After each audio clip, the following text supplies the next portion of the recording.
about it. Okay. Hi, everyone. I think we're going to get started. If you could please take your seats. Thank you all so much for joining us tonight for this Colorado conversation where we're talking all about growth here in Colorado Springs, certainly an issue top of mind throughout our city and also our county. And it's certainly a topic of conversation that's not going anywhere. My name is Allison Zimmerman. I'm with KOAA News5. Tonight we are teaming up with the Gazette for this Colorado conversation. I'll also be your moderator for this evening. Tonight we're going to be hearing from some local experts on issues such as housing, economic vitality, and energy when it comes to growth in Colorado Springs. Thank you to those of you that are joining us live here at Studio B tonight at the Pikes Peak Center. We are also streaming live on KOAA.com as well as the Gazette. So if you want to text your friends and family right now, maybe this is their pregame ahead of the NFL game tonight. Why not? It's what we all like to talk about around a game of football, right? But tonight I am joined by this panel of experts. I'm going to go ahead and introduce them. Starting to my right here, we have Tatiana Bailey, the Executive Director of Data-Driven Economic Strategies. Next to her, we have Lisa Barbado, Chief Officer of System Planning and Projects with Colorado Springs Utilities. Megan Harrington, Director of Planning and Community Development for El Paso County. Teresa Metcalf, Vice President of Economic Development for Colorado Springs Chamber and EDC. And Steve Posey, Chief Housing Officer for the City of Colorado Springs. Many of you also submitted questions ahead of tonight's event. A big thank you to those of you that did to be included in tonight's forum. We're also going to give our audience members time tonight to also submit some questions as well, and they may be included in this program. But first off, let's go ahead and kick things off with all of our panelists. Going to ask each of you the same question. What do you want people to know about growth and how it relates to your line of work? We will start with you, Tatiana. You have about 1 minute. Okay. So economics is all about data, and growth is obviously a very big part of that. I think if there's one thing that is a good data point to put out there is just this morning I did the calculations for the percentage of population growth from the year 2000 to the year 2023, this year for El Paso County. 43.4% population growth. So we went from about 500,000 to 755,000. And interestingly, I interact a lot with the state demographer's office, Elizabeth Garner, who's very smart. She's an economist and demographer. And over the pandemic, she reached out and said, hey, I'm revising all my numbers because the pandemic, population is down. Colorado is just not getting the in-migration that we used to. So here are your new numbers. And I looked at them and I was like, I don't think so. I really don't think so. I'm looking at permits. I'm looking at absorption rates. I think, sorry, Elizabeth, I always agree with you, but I think you're wrong. But she kept her estimates.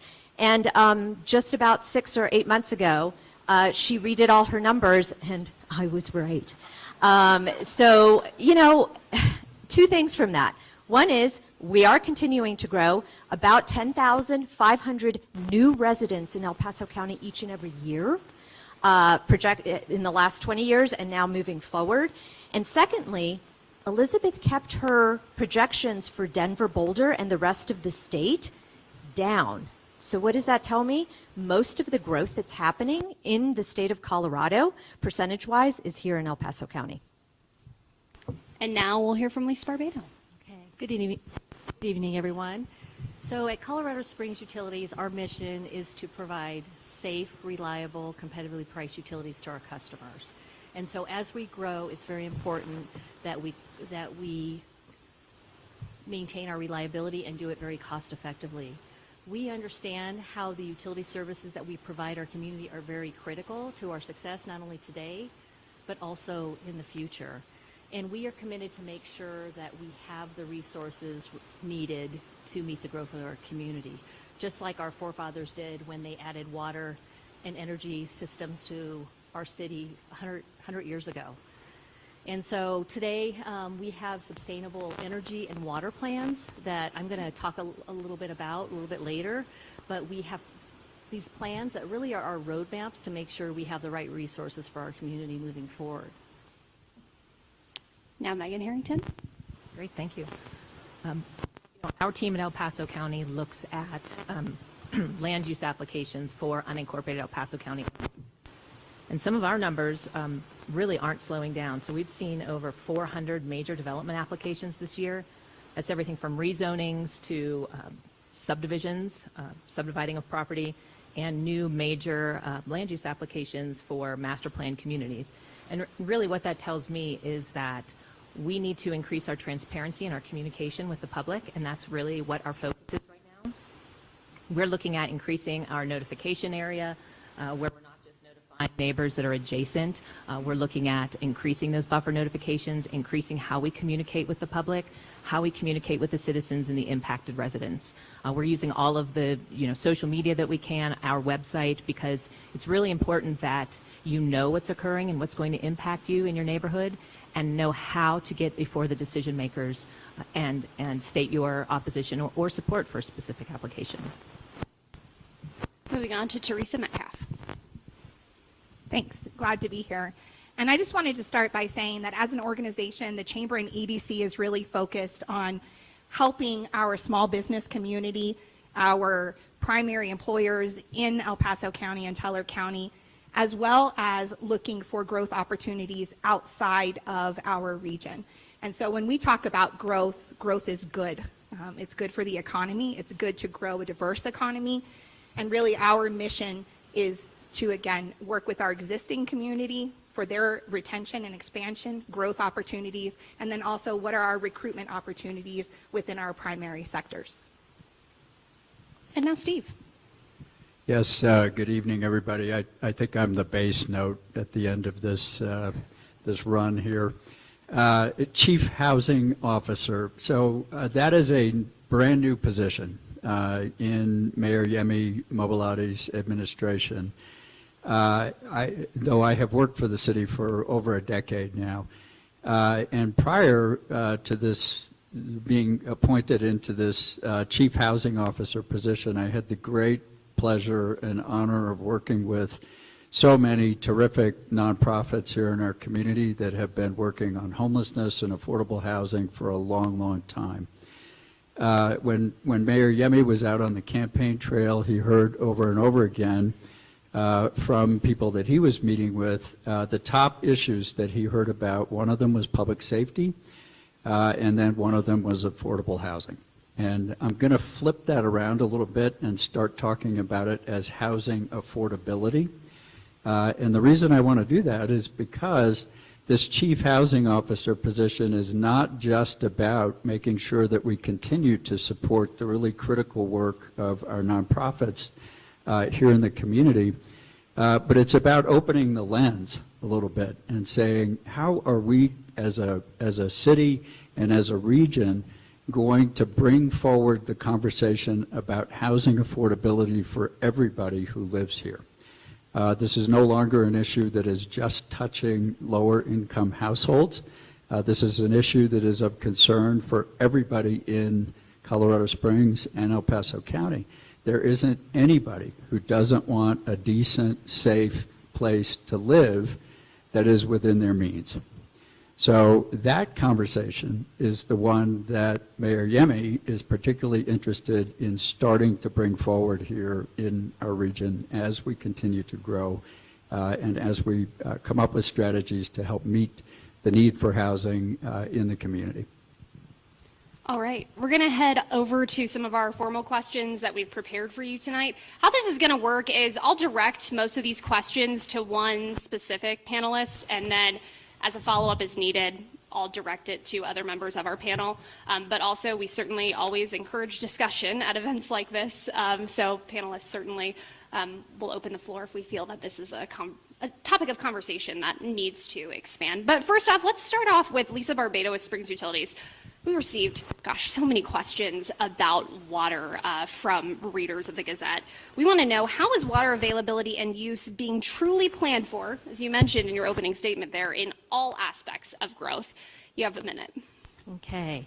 So we know water is a really big concern of our community, and today I'm proud to report that we have enough water to reliably meet the needs of our customers.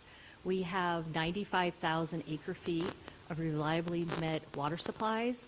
Our current water demands are 73,000 acre-feet, so we do have a buffer there for growth within our community. As I mentioned, we do have a sustainable water plan, and that is really our 50-year roadmap on how we are going to meet the needs of our community moving forward.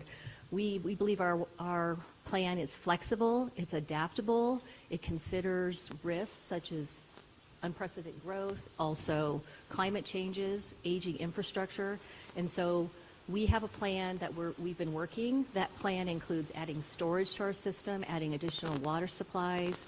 Conservation is a really big part of our plan, and we are also working very closely with agriculture and acquiring water in the Lower Arkansas Basin. So again, we've got a very good plan. We are on track with that.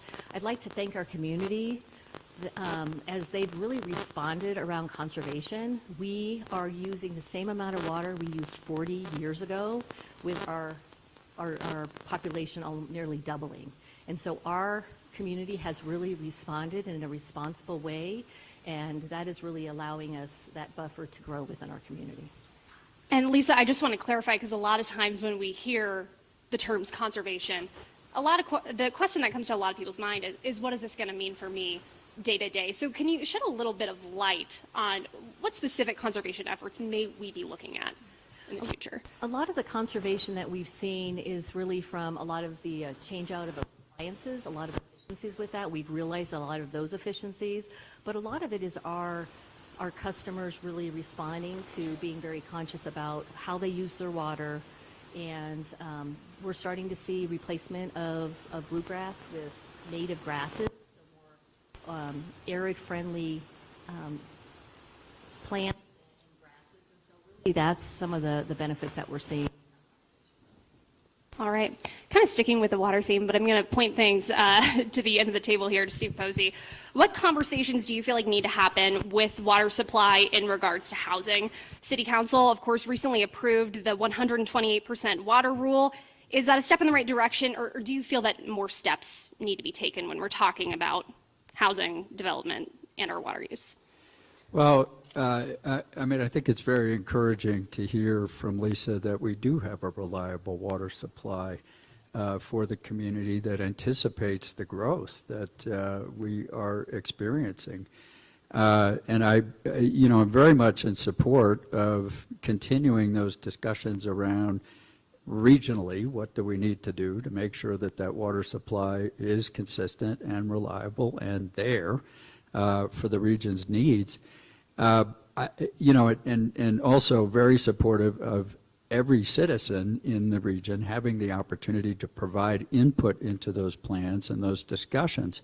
But once that is done, and once those plans are in place and adopted, then I would hope that we don't need to revisit all of those discussions for individual developments as they come up for approval. We should have already made those decisions. We should be able to rely on the folks who have done the hard work of figuring out whether or not we've got that supply available. I hope that we don't need to revisit it every time we get a new subdivision plat that comes up, or a new, even on a smaller scale, a new apartment building that comes up.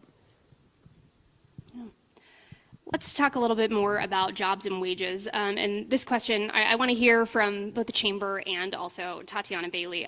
But we'll start with you, Teresa. So recent data from Federal Reserve shows wages are, in fact, on the rise in Colorado Springs, but there are still thousands of job openings. What conversations do employers need to be having to address worker shortages in a post-pandemic world? Sure. So I had the opportunity to just be at the Economic Forum earlier today and heard some just additional information on the conversations that are already taking place. We are having those ongoing conversations with our industry partners, with our higher education institutions, as well as our entire programming from pre-kindergarten all the way through 12th grade. And I would say that as far as employers go, those very crucial conversations should be related around who are you trying to attract? What are they looking for in their place to live? So that goes back to quality of place, but it also looks like what is their actual everyday working environment? So right now they have the opportunity to be a little bit picky, I would say, right? And where they're picking, where they're choosing to relocate. And so we have to have those very crucial conversations with the talent pipeline itself, but also engaging again with our local leadership, with our higher education institutions as well as our P through 12 programming, to talk about the programs that need to be developed to continue to build our talent pipeline. So the crucial conversations with the talent themselves, but again, also with all of the local leadership, involving them in what we need to do to build out our talent pipeline from within. Yeah, certainly in Colorado Springs, the quality of life probably isn't that hard to sell people on, as I imagine, as we're attracting talent here. Yeah, that's absolutely true. Yeah. Tatiana, let's expand a little bit further on that as far as just what needs to happen moving forward. Yeah, on the wage side of things, it's kind of interesting because, we all heard about even double-digit increases in wages during the pandemic, especially, for instance, in the hospitality sector, right? But on average, wages did not increase during most of the pandemic because of inflation. So real wages actually lagged. It's only been in the last few months that real wages are finally starting to edge up a little bit. And that's because inflation. It's mostly because inflation is coming down, and we have some of those historic wages that have happened over the past 3 years. Now, here's the thing that I talk a lot about, and it's something that I heard when I first got here, and that is that wages in El Paso County lag. In Colorado Springs, they lag behind Colorado and even behind the U.S.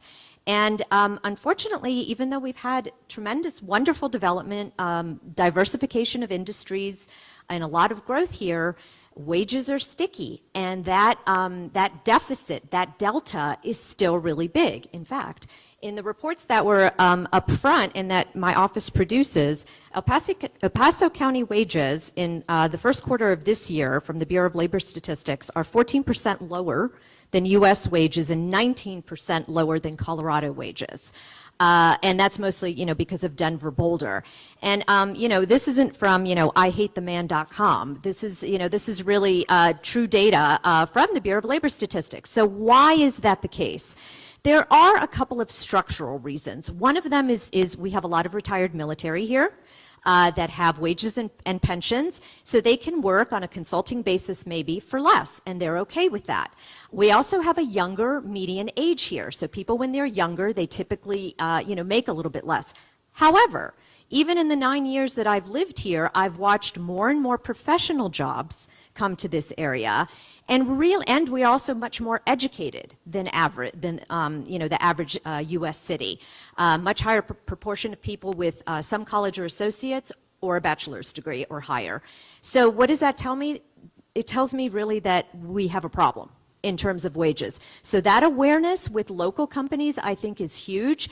And I think it's also a matter of taking some of the neighborhoods that need it the most, where you don't have educational opportunities for these kids coming out of high school, to implement some programs while they're still in high school in order to get them to the livable wages, because wages are often pulled down by the cohorts that don't make as much money, right? And if you have a larger proportion of your population that is in that cohort, then that's going to pull down your median wage. Yeah, certainly important context with inflation there as well, because people may be receiving a raise, but that isn't going as further as it was, say, in 2019.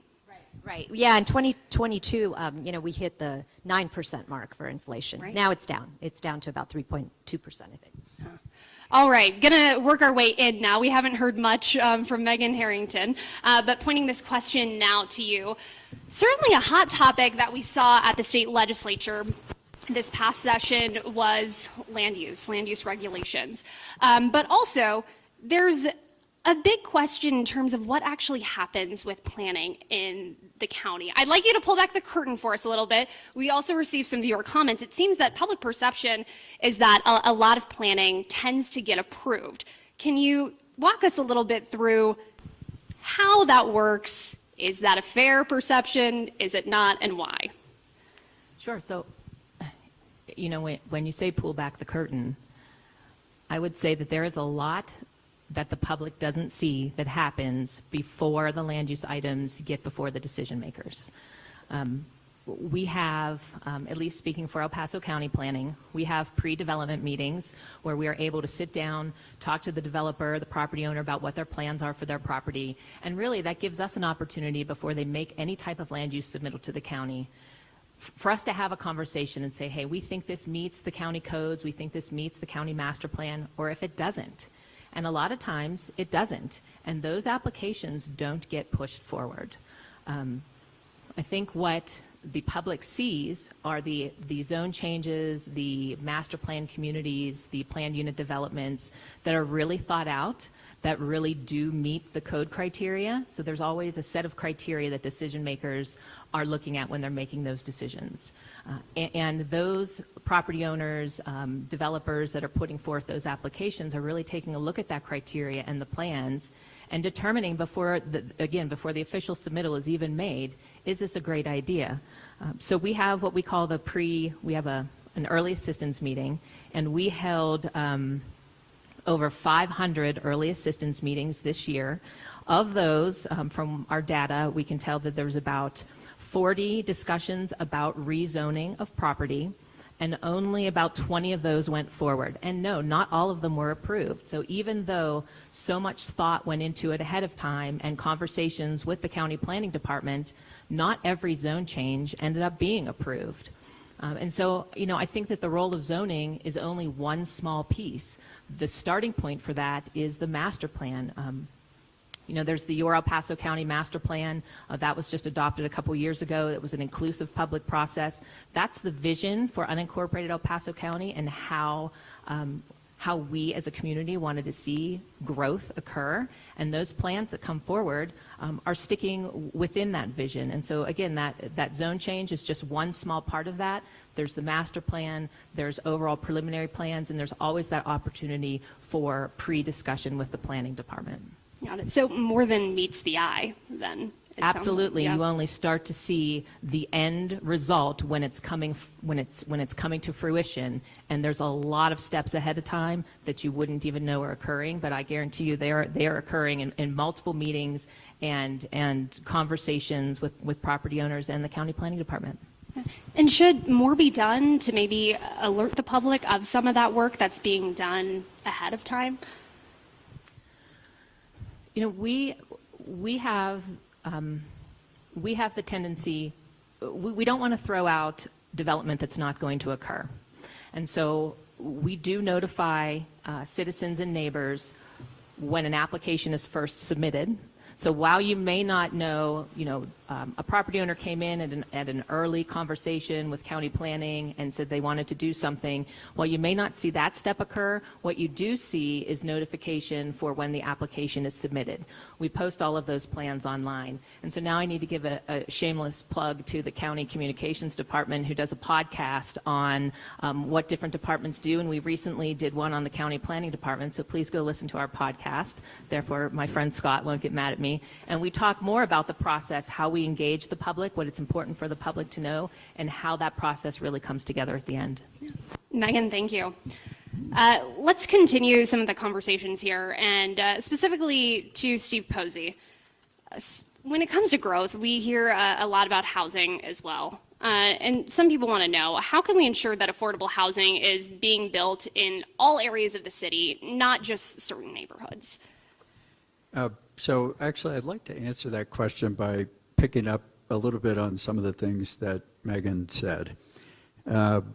Zoning is unfortunately kind of opaque, I think, to a lot of people. It's a process, it's a set of regulations that can be sometimes hard to read and hard to understand what is kind of behind the language in terms of what might get built on a certain site.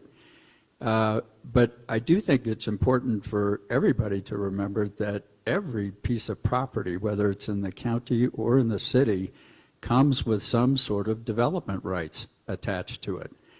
And unless it's a park or a trail, and even those have, in some instances, limited ability to be developed. And so, when you start to talk about, well, is this a compatible use, or what's going to happen on this site, or what's going to happen on that site, I think people very often lose sight of the notion that, there might have been an empty lot there in your neighborhood for 10 years, 15 years, 20 years, and nothing may have happened on that lot, but the reality is that there was the opportunity for something to happen on that lot, and that's what is included in that zoning code.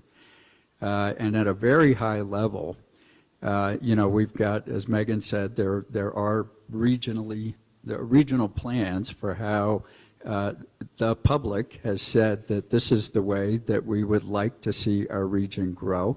The county, the city also just recently did an entire rework of its land development code with a whole lot of public participation around what do we see the future of our built environment looking like here in Colorado Springs. Those have all been adopted. When it comes down to the micro level, if you will, about what's going to happen on this lot or what's going to happen on that lot, just because it's empty doesn't mean that nothing's ever going to happen there. And I think it's really important for folks to recognize and acknowledge that, okay, there's a single family house here, but there may be a developer who wants to put an apartment building over here. And if that is, you may not agree with that developer's choice, but they've got just as much right to use that property as the person who owns that single family home. And, in the context of how we do affordable housing, a lot of times I want to say, hey, forget about the affordable component of it. We need more housing in this community right now. And if it is a use that is generally compatible with the overall high-level concept plans, the master plans, the specific zoning for individual lots within the city, that's likely to move forward. I want to point this to Megan specifically. We've had conversations come up in the past when it comes to the makeup of El Paso County. So I want to know, in terms of growth, is our current structure working for how we're growing, or do there need to be more conversations of breaking up the county, adding more municipalities in El Paso County? Why or why not? That's a great question. I can tell you that creating a new municipality, a new town, a new city is more so driven by the residents. I know it's been tried several times in certain areas within the county, and it failed. I think it failed because residents within the county are happy with the services that they're provided. Perhaps they don't want to pay that additional level of tax that may come along with another municipality. And I think the part that's missing really is if there's a concern that having another layer of government or another town in there within the decision making, specifically as it has to do with land use, I would say you really need to get involved and educate yourself on the process, who to talk to, and how to engage. I don't necessarily think the answer is creating new cities and towns, but just engaging with the decision makers, engaging with the officials, the planning department, and just knowing that, as a planning director, I'm not working in a vacuum. We meet regionally with the planning directors. We're in constant communication about what's happening, and so we're not doing this planning in a vacuum, and we're not working in a silo, and I think that our structure is working out pretty well. Yeah. And Tatiana, talk to me a little bit about how you feel about the structure. Are we on a reasonable path for smart growth? And from a data perspective, what does that look like? Yeah, there's so many aspects to growth, right? There's the workforce piece, the infrastructure piece, but, thinking about what Steve's talking about, it's hard, right? Because once people are established, and we have a record number of people over 50 who are staying in their homes, and some of that's high, mortgage rates, but even when they were lower, people are staying in their homes. So that sort of turnover that we've gotten in the past isn't there, and of course people are living longer and so forth. But not many people realize we need about 8,500 new permits between multifamily and single family per year just to keep up with population growth. And if you look at it over, and that's according to the Common Sense Institute, I've done the analysis also with State Demographer's Office and so forth. So it's a pretty good number. And if you look at over the span of the next, like to 2028, 29, we're about 13 to 14,000 units short total. And that's on top of the building. So that's like if nobody else moved here. So that's why we need that many permits per year. So there's that awareness piece, and NIMBYism, not in my backyard, is at an all-time high because we have people staying longer in their homes, because it's more difficult to move now. Prices are higher. Our affordability index is down. Like my husband and I bought a new house 3 years ago. It wouldn't make sense for us to move at this point, even if we did want to downsize. He wants to, I don't. You put all those pieces together, and I think there is a huge awareness piece. The one other thing I'll say too is, in talking to, Cami Bremer, County Commissioner, and in looking at best practices, typically the cities that are doing a really good job, particularly with respect to infrastructure and affordable housing and so forth, are the ones that are planning 30 years ahead. So you have to take our 10,000 plus people a year, project out 30 years, and then pull out a map, which is a lot of what the county does. Pull out a map and say, where are our major highways going? What are the arteries, connecting arteries? What about public safety and how, we're going to accommodate that? All of those pieces have to be done prospectively, not as a reaction. And you've kind of segued us perfectly into like the second half of this conversation. But let's go to Lisa Barbado and talk a little bit about disaster planning. That's something else that we've heard a lot, certainly with recent fires. I mean, we look at the Marshall Fire in Boulder County. Wildfire is a big concern for people in El Paso County. Certainly, we're no stranger to it as well, but with Waldo and Black Forest as well. Where do you feel the responsibility lies for this public safety issue, and what can be done for all of us to be prepared? So in our community, we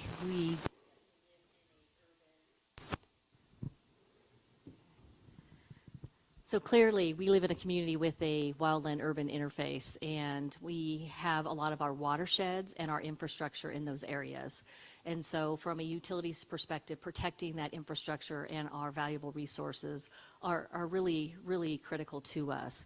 We have a wildland fire team. It's called our Catamount Wildland Fire Team. They have been in existence for 35 years now, and they are trained specifically to address fires in our watersheds. They are very involved in fire mitigation practices. They coordinate very closely with our fire department, and they also work with the various counties where we have infrastructure going through. We have 11 counties that we work with on protecting our infrastructure. So we have a very, very robust program because we really want to make sure we have reliable services for our customers. We also have a extensive program for our transmission lines, distribution lines, and there's been a lot in the news recently with Maui fires and the potential that those were caused from transmission lines. We inspect some of our lines annually, some every 3 years, and we make sure that there's no fire debris that would cause problems with our system. So we take this very seriously and making sure that we own and take responsibility for those systems. Yeah, I'm just going to go a little out of order just because I feel that with wildfire specifically, one of the conversations that does come up is our infrastructure, as you kind of mentioned. And so, Megan, I'm curious to know, do you feel like we have proper infrastructure? One of the things we hear a lot about is that east-west mobility specifically. Are we on the right track? What can we do realistically with that? Something that we often hear at the planning department is the feeling that with all of this growth occurring, that all of the infrastructure, specifically roadway infrastructure, should all be installed to the full capacity for any of the growth that could possibly occur anywhere in the county, anytime in the future. And in reality, that's just not how it works. We do a lot of planning ahead of time. The county has the major transportation plan where we're looking at what corridors are important and how we develop those corridors. But at the end of the day, the growth is driving some of that roadway infrastructure. And when a development comes in, the developer is really responsible for extending and constructing some of that infrastructure and has that responsibility as the growth occurs to also construct the infrastructure. And so we're timing that and the construction of it along with the growth and when it occurs. I'd say as far as the east-west mobility goes, I mean, that is something that continues to be discussed in the region. I can tell you that currently there is a large development in El Paso County that is responsible for the Briargate-Stapleton corridor. That has been planned for years, and that is finally starting to occur. So as that residential development, that master plan community starts to build out, that developer is responsible for building to our plans what that corridor will look like and the capacity for that corridor. So that's going to come online soon. It's being constructed and portions are coming online soon, and again, as the development occurs, and that'll be another major east-west corridor that will assist with some of the growth. Yeah. Steve, I saw you chomping at the bit a little bit there. Yeah, I love talking about wildfire. No, I wanted to just point out two things. One, I believe it's within the last 3 years, the city and the county actually joined forces to create a regional office of emergency management. And that, I think, was a very positive step forward in terms of being able to have a more coordinated response to emergency events when they occur. And then specifically with regards to wildfire, there was talk in the last state legislative session about creating an office of wildfire management. That's not the right term, but a state office that would ensure that communities had adequate wildfire plans in place. And the city of Colorado Springs, our fire department actually was the model that the state was looking to in order to help inform that process. So I have to say, and I know that this is a very, can be a very charged issue, obviously around public safety, but it does live with that Office of Emergency Management, and I think we do, by and large, have very good response plans in place for that type of event. None of them are working. Apparently, Steve noticed I skipped right over the emergency management part of your question and went right into the infrastructure. So thank you, Steve. It's all good. I was like, maybe we need to talk a little bit about the grid here at least. No, okay. We're having our own technical difficulties, as we say. Let's go to the chamber once again, Teresa Metcalf, and talk about jobs in the Pikes Peak region. You mentioned this a little bit, but do you feel that the focus needs to be more so on growing our own, so to speak, expanding the businesses that already exist and creating jobs that way? Or does there need to be a heavier focus, as you kind of mentioned, of attracting more businesses here? And what's that balance to keep the economy thriving? Sure. So I'll say that actually in economic development, it's very typical that about 80% of our project development comes from growing within. So looking at our business retention expansion programs, actively working and engaging with our existing companies to make sure that they have the potential to stay here and to grow here. And then I would say the other 20% of our project development actually comes from recruitment efforts outside of our region, specifically outside of the state of Colorado. So it's a definitely more heavier weighted on expansion opportunities within the community. And I'll say that that's actually an integral part to being able to recruit into a community. To show that you have a vibrant, diverse economy assists with our recruitment efforts for companies that we are looking to bring into the community.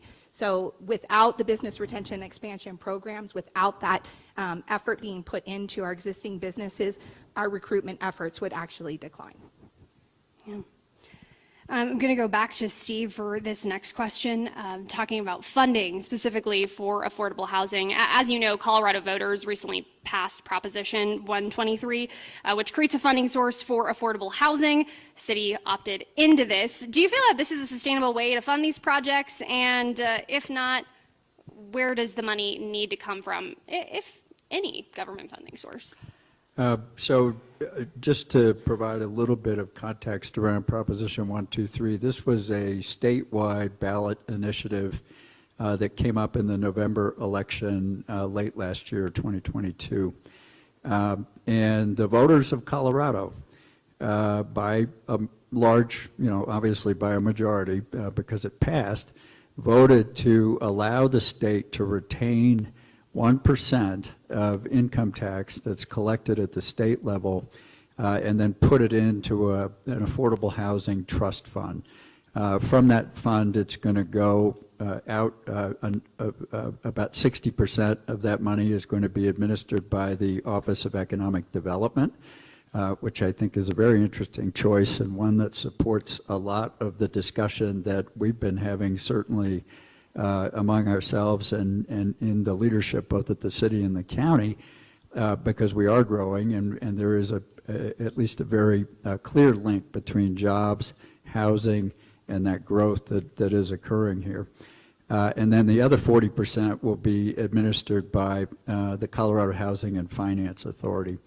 That's expected to generate in a full year approximately $350 million that would be made available through the state for housing efforts.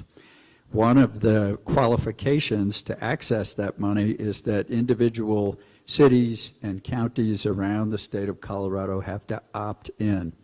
And really what that means is that we have gone to the state and we have said, okay, we're going to make a commitment to encourage the development of housing in our community and to increase our inventory of housing.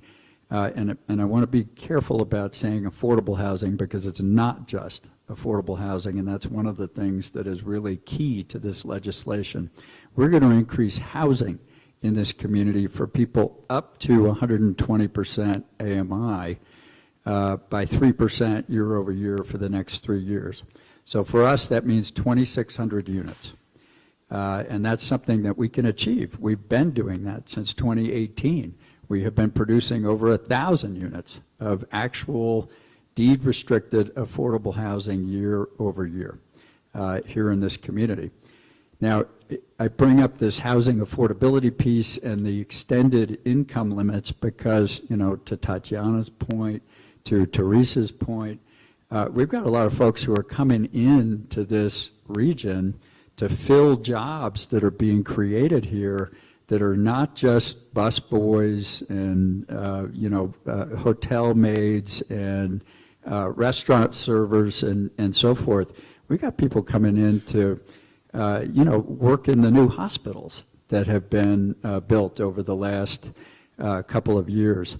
And those are folks who actually, if you look at the income scale for somebody like an X-ray technician, surprisingly enough, those are people who qualify for the type of housing that we can now build with Proposition 123 funds. So that's really part of the importance of why the city decided to go ahead and opt in for that. And one of the things that we're going to be doing and very focused on over the next couple of years is working with the builder community and the developer community to bring more of that housing online that is well matched to the jobs and the salaries that are being paid here in our region.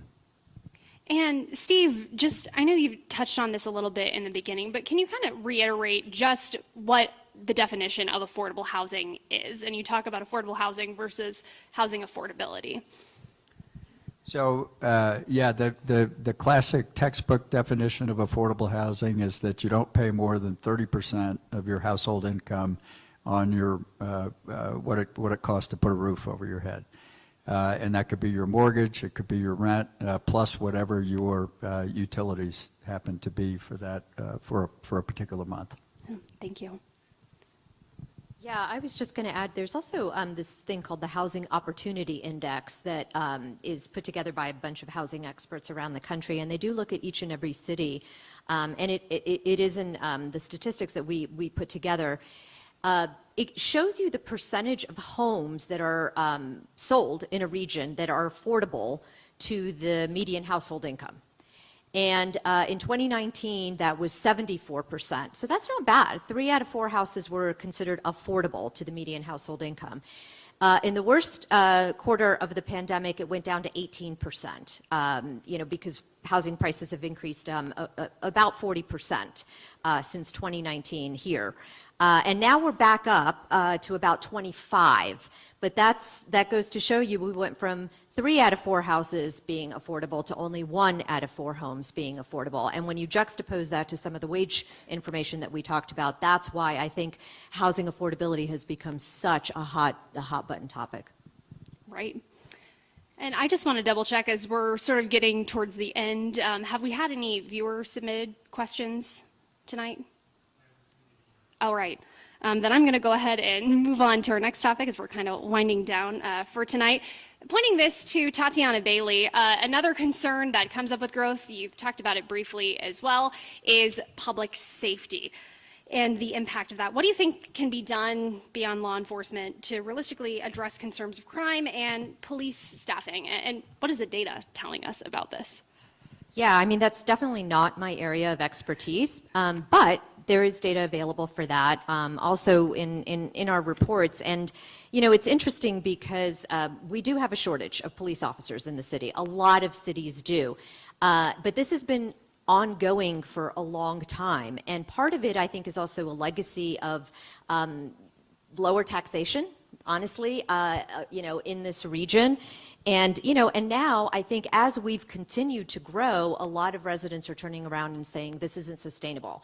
We're having this explosive growth and we really need to close the deficit. So I know that, for instance, one of the things that the current mayoral administration wants to do is put in front of the voters Tabor retention so we can build a police academy. We are, I believe it's 80-something officers short, and the turnover is really high and so forth. So that'll be an important thing. And we also have other mechanisms to pay for, we need to upgrade the fleet and so forth. And of course, if we annex more land as more people move here, I can tell you that the stats are pretty interesting, because for a population roughly our city, for every 10,000 inhabitants, we should have about 21 officers. City of Colorado Springs has 15. MSA, which is El Paso and Teller County, has 7. So we're really quite short. But the one other thing I'll mention that I think is really important is, you're this is very important. We know that we have a shortage. We know that the deficit needs to be closed. But that is putting a Band-Aid on a leaky bucket, really, because in the end analysis, we have to address the root causes of why we have crime rates, why they are increasing, not only in our region, but in most growing cities and across the United States. So that's where you really start to look, I think, at some of the areas in our region that don't have affordable housing, that, where the opportunities are not as great for post-secondary training and so forth, because in conjunction, those two, I think, can maybe start to move the needle in terms of reducing some of those crime rates while also keeping expenditures within, the budgetary, realities that we have. It all certainly ties in together. All right, let's make it a little bit more open-ended as we're entering the final 10 minutes here. I'm going to start with Steve Posey and talk a little bit. We certainly covered a lot of ground tonight, but what solutions of growth do you feel aren't being talked about enough, or are there solutions that really need to be explored? I guess, bottom line, where do we go from here tonight? So I'm going to talk a little bit about growth and housing, clearly, obviously. But one of the things we have been talking a lot about tonight is, well, how are we going to manage growth for people who are moving into our region? One of the things that hasn't come up in this discussion, and that I think we do need to be thinking and talking about, is how is this growth impacting the people who are already living here? And particularly in a housing context, we've got some populations that are really feeling negatively impacted by the growth that's occurring here in Colorado Springs. And I'm thinking specifically of seniors. That is our second biggest demographic group here in Colorado Springs. You know, we're very fortunate to have a median age now, which is down in the mid-30s, I think 34, 35, somewhere around there. But the second largest group in our population are seniors. And there are a lot of seniors who've been here for a long time, who, you know, for instance, might have been in an apartment where they were paying $600-700 a month for that apartment, and that apartment changes hands. The new owner comes in, they want to upgrade the property and raise all of the rents. And those seniors are feeling the impacts of that. And that is one of the sort of downsides, if you will, of all of the growth that we're seeing here in the community. But they're not the only part of the population that is being affected by this. I've heard from just about every parent that I interact with on a regular basis that they've got grown kids living in their basement. And, you know, this is something that a lot of parents, they would like to see their children, now they've finished college, they've got a good job, they want to see them move out of the house and be able to, you know, rent their own apartment or hopefully buy their own house. And that's another group that is really kind of stuck right now. And that, I think, speaks to some issues that are going on in our housing market, broadly speaking, that are also related to the growth that we're seeing here across the region. Yeah, certainly those mortgage rates don't help as well. All right, Teresa, talk to me a little bit about what solutions you think need to be explored. So I think we're actually on a really good track with the conversations that we're having within leadership. I like to say I've now been in my position for just a year in Colorado Springs, and I came from a community where I thought we were just highly collaborative and having really great conversations about growth and strategic growth moving forward. And Colorado Springs totally blows every other community that I've participated in economic development out of the water. The leadership and the conversations that we're having on a daily basis are just so impactful for the strategy and the growth opportunities. I would say we need a little bit more of that. I would say also some of the specific things that need to be talked about, again, are going back to those employers and the specific curriculum or the planning for certified, for career technical education programs through, in our K through 12 programming. Those are really integral conversations that we've already started to have, but we're looking for those additional opportunities to sit down with our major employers and to look at how we can be impactful in planning for their future in Colorado Springs. I would say also the partnerships and the more regional and even statewide conversations that are happening on how the state can be more engaged in Colorado Springs. Those are happening, but again, additional opportunities for us to be able to engage across the board with all of our industry, our education, as well as our other economic development partnerships to further those conversations of economic development. So keep staying engaged, ask questions, look for opportunities on how we can help you. We have open communication at the Chamber and EDC. We work on multiple fronts for all of our membership. But in economic development, we're looking for those opportunities to have those one-on-one conversations about what your pain points are in the community as far as growth of your business. So look for those opportunities to stay engaged with leadership. Certainly we heard a lot tonight about what all goes into our planning processes here in El Paso County. But Megan, tell us a little bit about what more needs to be talked about as we're looking at the future of our growth. Oh. You mentioned when you asked the question, what solutions to growth are we not talking about? And so I want to answer this a little bit differently and say, when you ask the question solutions to me is we're looking to solve a problem. So really, my question is do we have a growth problem? We talk a lot about smart growth, but when you look at what smart growth means, there's a lot of definitions. So, I look up the American Planning Association, right, because I'm a municipal planner. So obviously I'm going to go and look at the planning technical documents. And there's a lot of talk about mixed use, increased density, living and working in close proximity, multimodal transportation.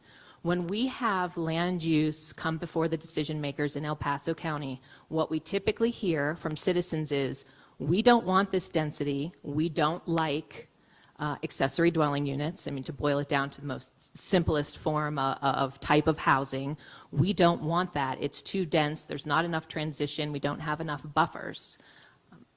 So then I ask the question, back to the citizens, what does smart growth mean to you? To me, it means that people want to live here. I want to live here. I want to raise my family here. I came for a job, staying for the lifestyle, want my son to have that lifestyle, love the amenities that we have now, and the amenities come with that growth. So if you ask me if we have a growth problem, I would say no. I would say that we are doing something right because people want to come and live here. If you know any municipal planners that would like to come live in Colorado Springs and are looking for a job, please tell them to come look for me, because we have so much growth and we do have the need to look at that. And I would just encourage citizens to really be engaged in those master planning processes, because that's when those decision makers are working with the citizens to set that vision. Now, Lisa. Okay, I talked a little bit about our sustainable water plan. I did not get to mention much about our sustainable energy plan, but we are going through a pretty significant energy transition in our community right now with addition of renewables. We are going to be adding 1,500 megawatts of wind, solar, and battery to our system. That is almost doubling our generation that is required for our community. So it's a very significant change in our community, but also in the industry. So we are working through that. One of the things that I would say around some growth solutions, it's really going to become more and more important that our customers understand their utility usage and that we conserve. Not only just water, we talk a lot about water, but electricity as well. And so really it's about getting data at the fingertip of our customers so that they can manage their usage. We recently just updated our My Account system, which allows our customers to be able to get in, see their usage, and actually make some meaningful changes in their behaviors around their utility usage. We also offer rebates, and so it's really getting our customers up with what some of the regulations are that we're dealing with, and then also retrofitting their homes to accommodate where we're going with some of the regulations. And so if a customer would like to see what our rebates are, you can go out to csu.org. We've got a lot of really good information out there.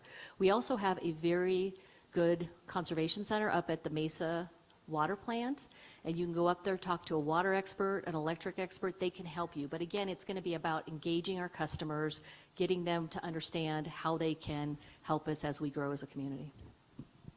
And last but not least, we'll hear from Tatiana Bailey about some of the solutions and just what comes next. Yeah, I think a lot of great things have already been said. I totally agree with Teresa that we're just small enough, and I think we have enough people from other regions that there is a bit of a uniqueness in terms of the level of collaboration. I totally agree with you as well, Megan. Like, there's a lot that's working right. People often kind of sensationalize, what's not working. But I would also say, as we plan forward, I alluded to looking 30 years ahead as an example. It's really important to do. My family's going to cringe, but, skate to where the puck is. So look at where we're going to be, right? And plan around that. They're cringing. So when we do that, we do things like zone, so that, yes, okay, there are going to be citizens who are going to say, I don't want this to now be developed. But if the master plan has already put that in place, then educate yourself. We do have to compromise. We do have to think about what type of growth do we want and how can we embrace it? I mean, most of us have kids. We want our kids to be able to stay here. We're going to have to make some concessions, right? And all of that, implicit in that, of course, is utilities and the planning and the infrastructure and the public safety. All of these pieces fit together. So there's going to have to be an openness and an awareness about where we are now and where we're going to be moving forward and how we're going to plan for that and accept some of the things that we like and some of the things that we don't. Let's give a big round of applause for our panelists tonight. Thank you all so much for sharing your perspective on growth. And also, I hope all of you here maybe took something away from this tonight. Maybe you learned something about how growth is being addressed in El Paso County. Want to give a big thank you to Studio B, Pikes Peak Center here tonight, as well as the Gazette. And I just want to make a few plugs here. The Gazette is going to be continuing reporting on growth in Colorado Springs and El Paso County. Those stories will be in the Sunday edition. And if you haven't had enough discussion on growth tonight, stick around after the game on KOAA. We have the Growth and Opportunity special.